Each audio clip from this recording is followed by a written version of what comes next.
안녕하세요.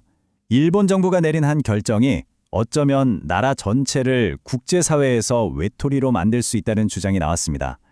특정 종교단체에 대한 해산 명령이 대체 어떻게 이런 엄청난 파장을 일으킬 수 있다는 건지 오늘 그 주장의 핵심을 한번 깊이 파고들어 보겠습니다.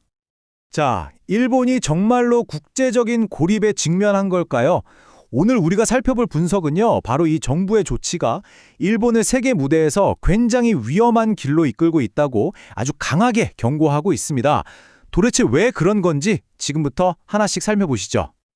그럼 이 갈등 대체 어디서부터 시작되는 걸까요? 그건 바로 전 세계가 함께 지키기로 약속한 가장 기본적인 원칙, 바로 인권과의 충돌에서부터 시작됩니다. 이 문제의 가장 중심에는 종교의 자유가 있습니다.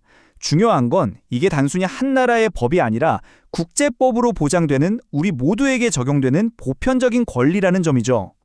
유엔에 제출된 패트리샤 듀달 변호사의 보고서는 이 문제를 아주 정면으로 다루고 있어요.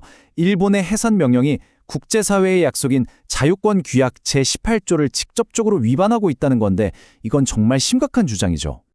자, 이 주장은 크게 세 가지 핵심 근거를 들고 있습니다. 첫째, 종교의 자유를 제한할 만큼 법적인 근거가 충분하지 않다. 이건 부당한 제한이라는 거고요. 둘째, 공공복리처럼 유엔에서도 그만 쓰라고 경고했던 그런 애매모호한 개념에 기대고 있다는 점. 그리고 마지막으로 과학적 근거가 없어서 국제인권법 체계에서는 이미 기각된 마인드 컨트롤 같은 개념을 사용하고 있다는 겁니다. 그런데 이 문제는 단순히 법정 안에서의 논쟁으로 끝나지가 않습니다. 전 세계가 특히 미국이 이 상황을 아주 예의주시하면서 이제는 지정학적인 문제로까지 번지고 있는 거죠. 압박의 수위가 어떻게 점점 높아지는지 한번 보세요.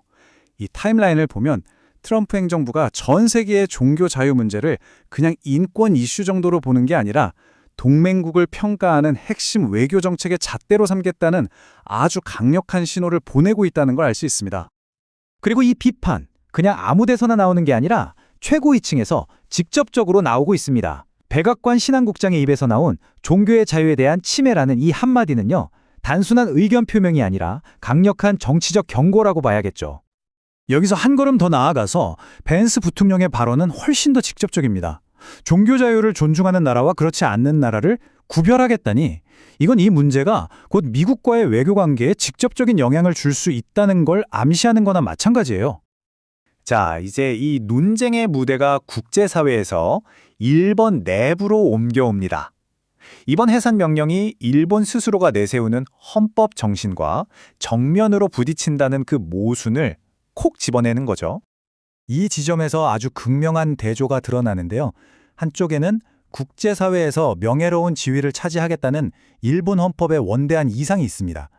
그런데 다른 한쪽에는 국제적으로 종교 탄압으로 비치는 맹혹한 현실이 있죠. 이 둘은 절대 같이 갈 수 없다는 게 이 주장의 핵심입니다.